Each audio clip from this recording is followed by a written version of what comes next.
하나님 말씀 야고보서 제2장이고요. 순서지에 나와 있는데요. 14절부터 18절까지 말씀을 우리 한 목소리로 같이 읽기를 원합니다. 14절부터요. 시작. 내 형제들아, 만일 사람이 믿음이 있노라 하고 행함이 없으면 무슨 유익이 있으리요? 그 믿음이 능히 자기를 구원하겠느냐?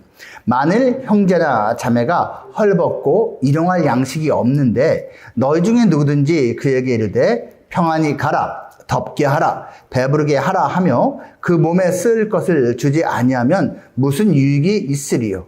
이와 같이 행함이 없는 믿음은 그 자체가 죽은 것이라.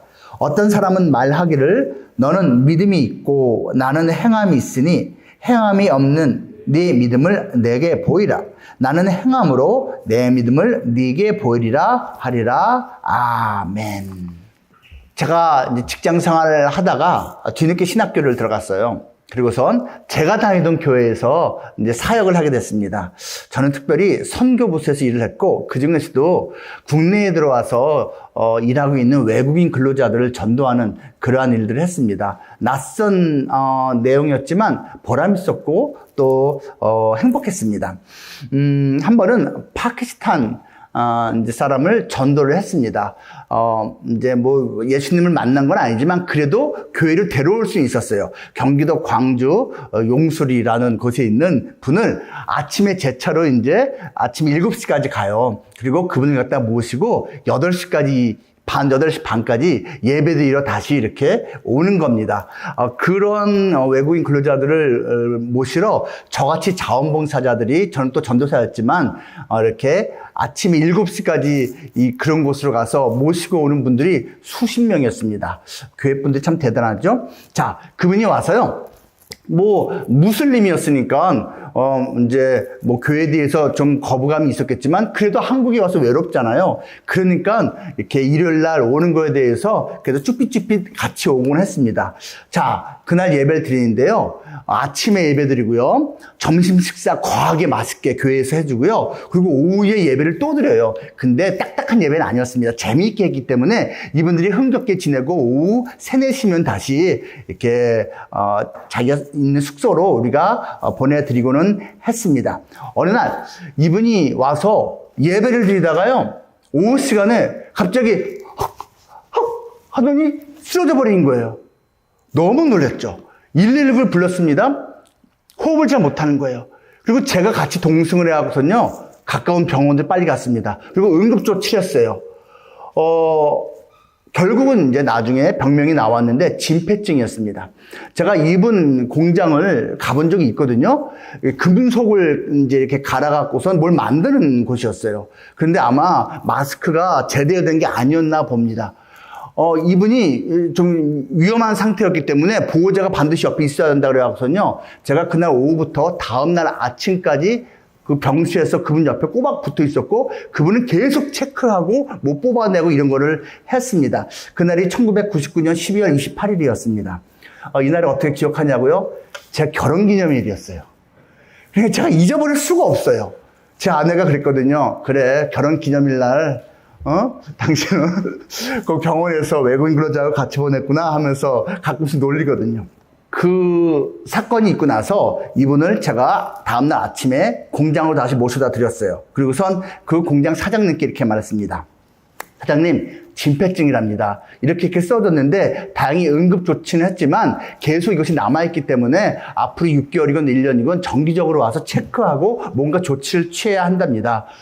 이 형제가 보험은 아니지만 보험 효과가 있는 어떤 조합에 들어서 돈은 거기서 나가고 있으니 공장에서는 시간적으로 일주일, 2주에 한 번씩 병원 갈 수 있게 배려만 해주시면 돈은 안 드는 거니까 그걸 도와주시길 부탁을 드립니다. 파키스탄 이 형제 꼭 도와주십시오. 사장님이 알았습니다. 했습니다.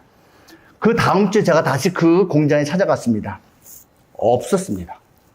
그만뒀어요? 그러더라고요. 왜 그만뒀지? 나중에 만났는데 그만둔 게 아니었습니다. 해고된 거였습니다. 저한테는 알겠습니다 해놓고선요, 한 주 동안에 해고를 시켜버린 거예요. 왜? 골치 아프거든요. 골치 아파요. 이 사람 괜히 쓰러지기라도 하고 혹시 정말 죽기라도 하면요, 수습하인데 아무래도 그렇잖아요. 그러니까 그냥 골칫덩어리 갖다가 그냥 해결한 거예요. 그 사람 정리하고 그냥 다른 사람도 뽑아서 사용한 것입니다. 오늘 제가 사랑과 공의라고 주제를 말씀드렸죠. 이런 걸 뭐라고 하는지 아십니까? 불의하다고 하는 겁니다. 불의하다. 공의가 없다고 하는 겁니다. 사랑이 없다라는 표현이 포함된 개념이죠. 공의가 없다, 이 개념은.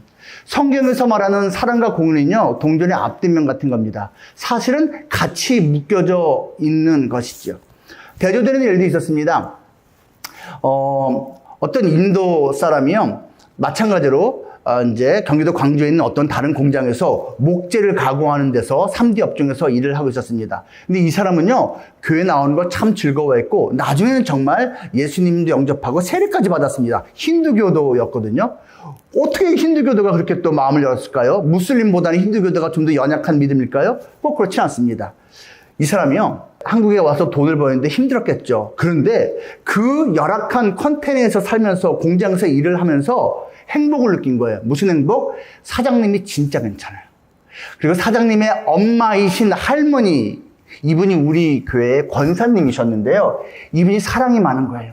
그러니까 그 외국인 근로자들을 따로 밥 먹게 하지 않고 사장님과 그 할머니와 외국인 근로자 한 4-5명이 늘 식사를 같이 했어요.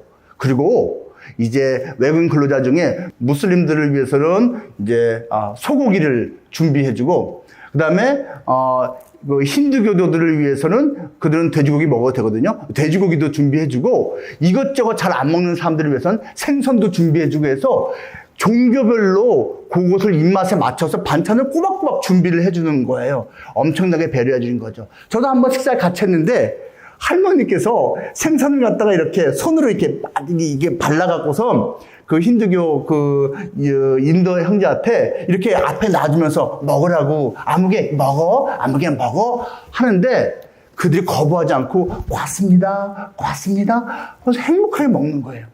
그리고선 마음이 열리고 나중에 이제 몇 개월 후에는 세례까지 받았습니다.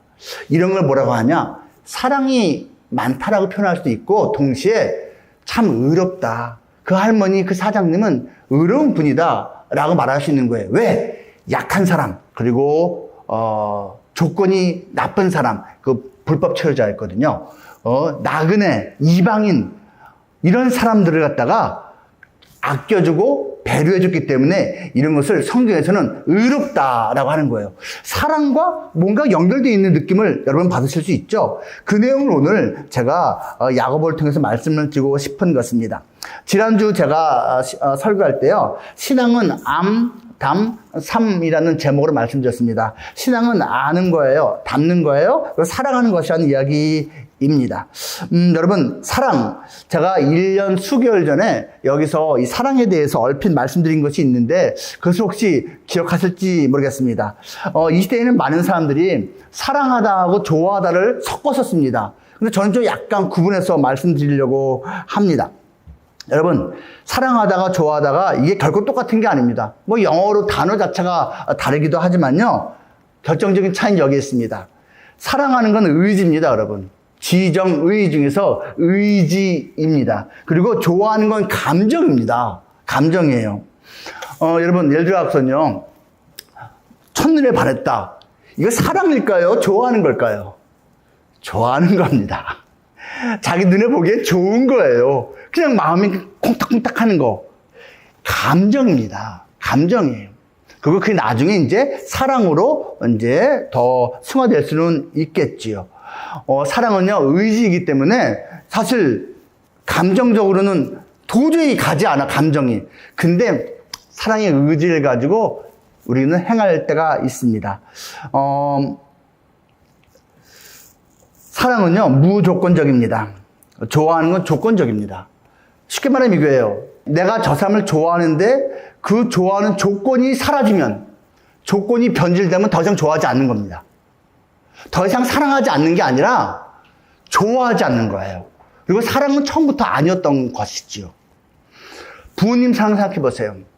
내가 아무리 개차반으로 그러도요, 정상적인 부모라면 나를 사랑합니다. 나를 좋아하지 않을 수는 있어요. 저도 제 아들 모습 안 좋아하는 거 있습니다. 저 제 아들 정말 사랑하거든요. 좋아하는 모습도 많아요. 근데 안 좋아하는 모습도 있어요. 저는 아직도 이해가 안 돼요. 방학인데 하루에 4시간, 6시간씩 게임을 하는 걸 저는 아직도 이해를 못 합니다. 지금 졸업반이거든요. 취업 준비해야 되지 않나? 물론 이제 저보다 또 꼰대라고 생각하시겠죠. 근데 저같이 게임을 안 해본 세대는요, 어떻게 하루에 6시간씩 게임을 하지? 근데 제가 잔소리를 한 번도 안 했어요. 저 대단하지 않습니까? 게임하는데 허리 나쁘지 말라고 제가 체어도 바꿔주고요. 그리고 아빠, 이 게임을 PC방 가서 하니까 너무 피곤해. 그러니까 그냥 아빠 좋은 그냥 이거 사주면 집에서 할게. PC방 안 가고. 그래, 집에서 하는 게 차라리 낫다. 제가 최신식 컴퓨터를 바꿔줬어요. 제가 좋아해서 그런 거 아니에요. 근데 사랑하니까 그래, 네가 언젠가는 철이 들겠지. 그리고 네가 알아서 네 인생 개척할 수 있겠지. 라는 믿는 마음으로 배려해 준 겁니다.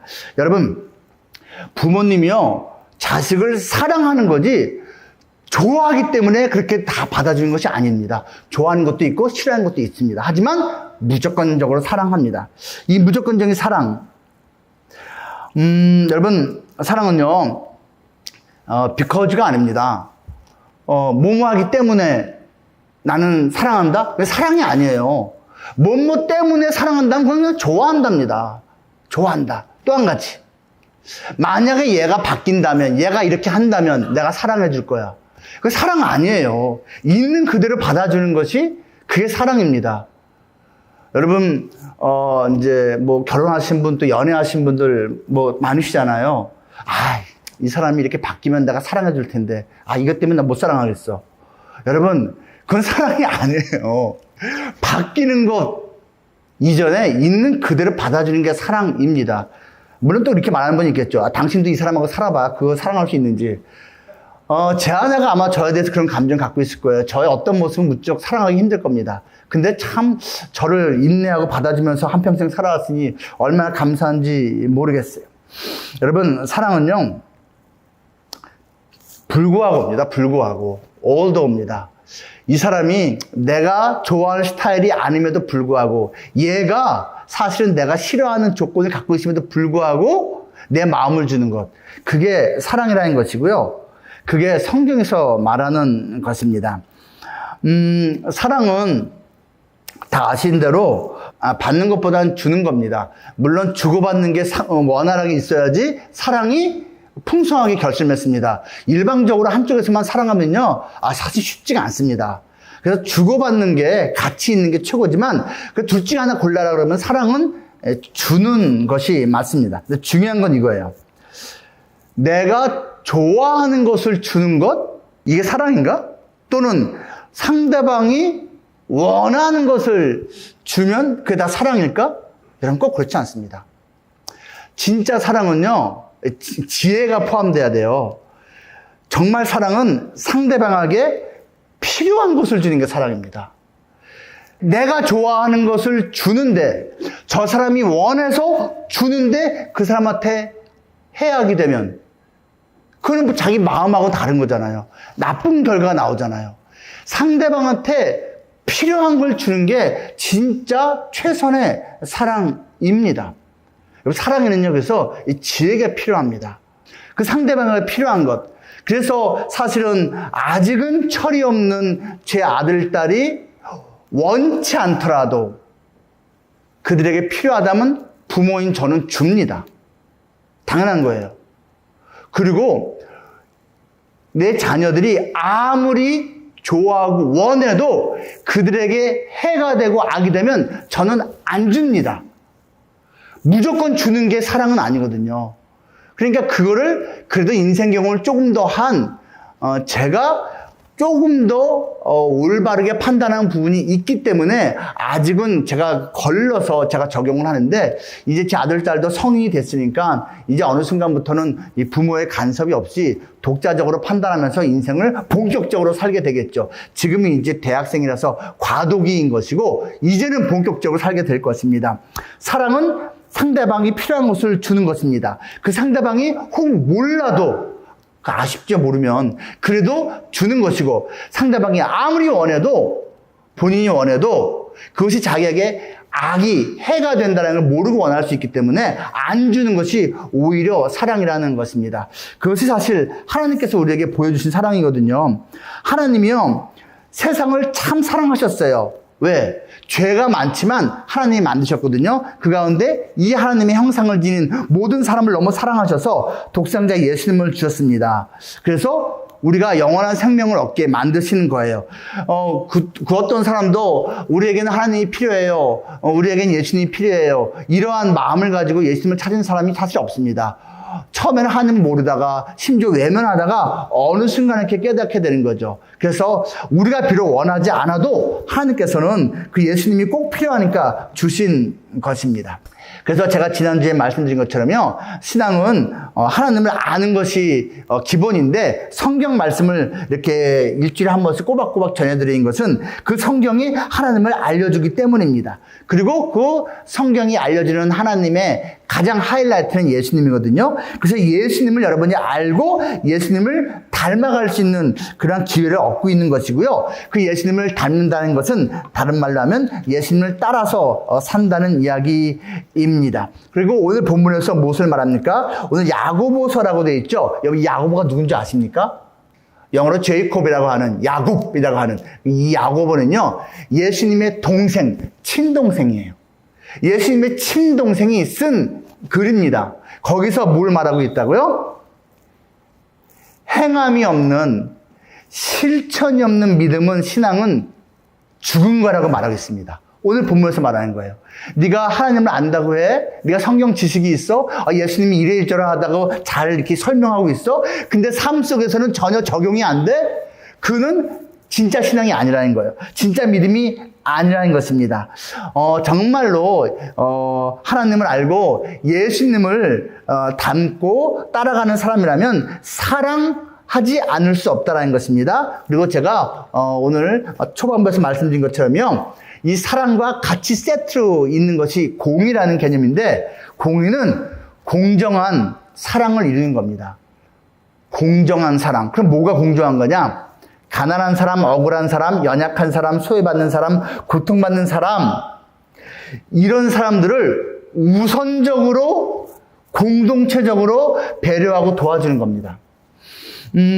좀 쉽게 다른 말로 표현해 볼까요? 그럼 불의는 뭐냐? 공의의 반대말이 불의입니다. 의롭지 않다. 불의는 뭐냐?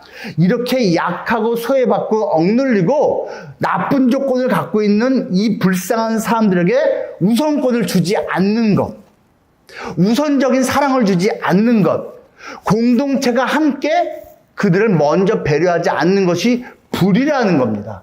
여러분 이해하시겠습니까? 저 사람하고 나하고 똑같이 달려야 되는 거라고 생각을 하는데, 사실은 저 사람은 나보다 훨씬 나쁜 조건이에요. 그럴 때는 어느 정도의 저 사람한테 배려를 해야 한다는 겁니다. 저 사람한테 조금 더 우선적인 배려를 하는 것이 이게 공의라는 거라는 거예요.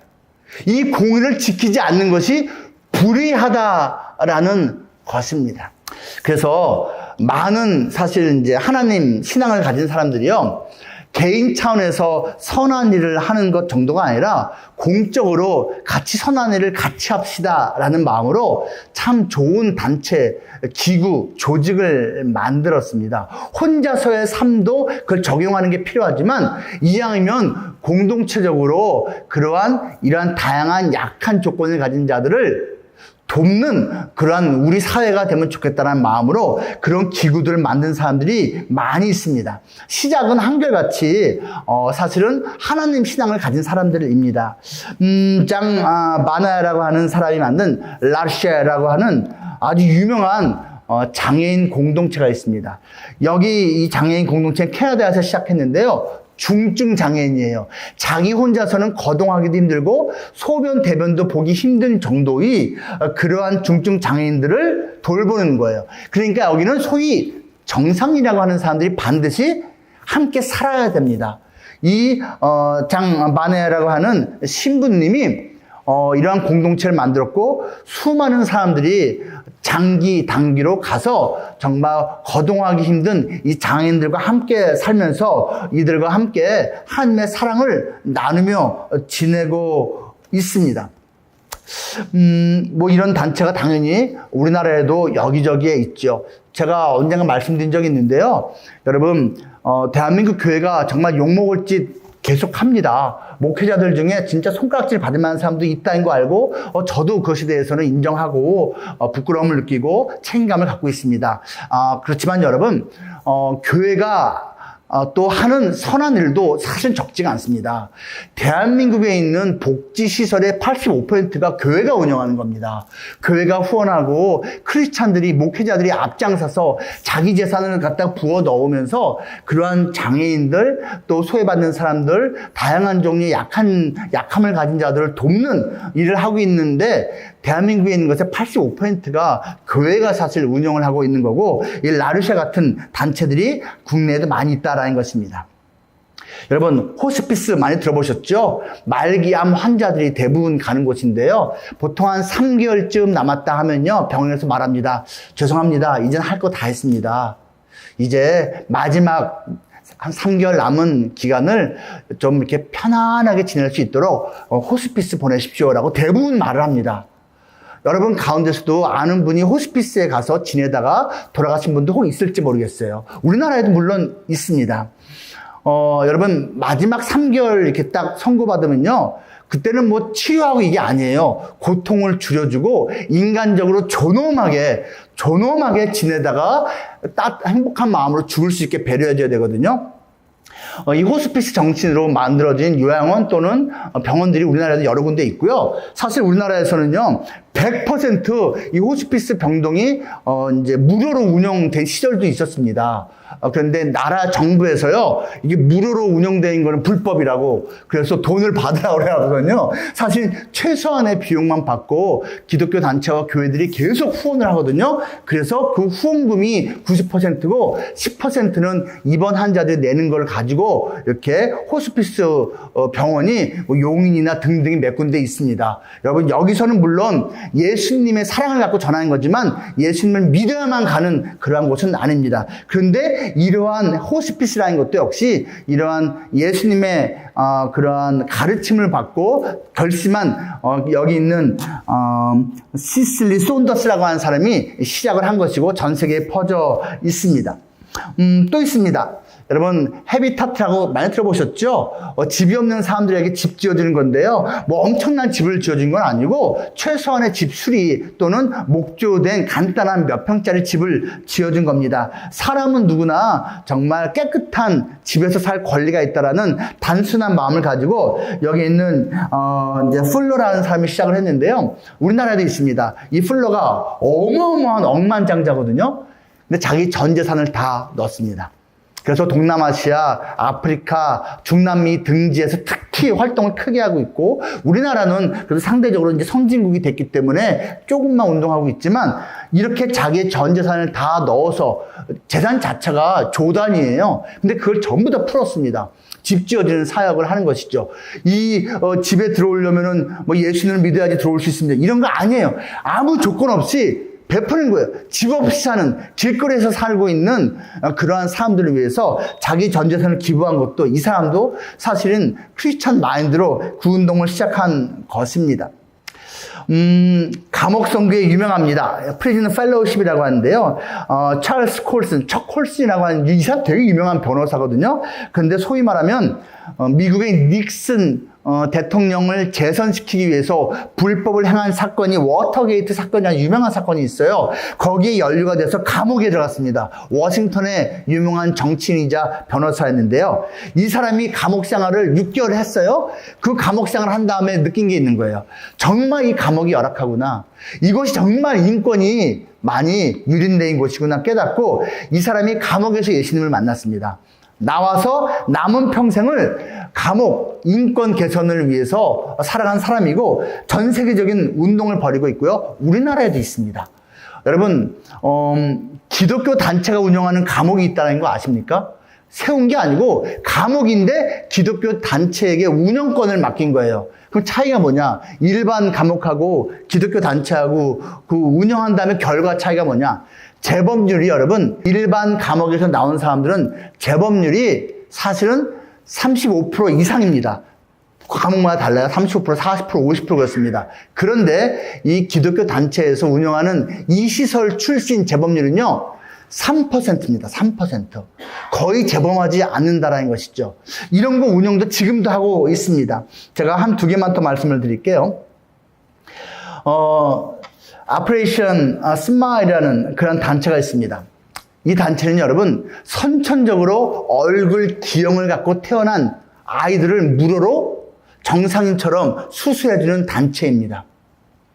여러분, 태어날 때부터 이렇게 뭐 이런 거라든지 또는 다른 여기 찌그러진 거라든지 사진 잘 보이시는지 모르겠는데요. 그런 아이들이 전 세계에 되게 많습니다. 특히 가난한 나라에서는 돈이 없기 때문에 이 수술은 상상을 못 합니다. 그런데 그거를 가슴 아파한 이렇게 빌 맥이 또 그 안에 이 부부가 자기들의 전 재산을 다 넣고 수많은 의사들과 독지가들한테 요청을 해서요, 운동을 펼쳐서 전 세계적으로 이 운동이 되고 있는데요. 지금까지 여러분 50만 명이 넘는 전 세계의 그러한 불쌍한 아이들이 무료로 시술을 받아서 새 삶을 살고 있습니다. 이거 시작도 역시 이들이 크리스찬이라서 그 거룩한 부담을 안고 시작한 것입니다.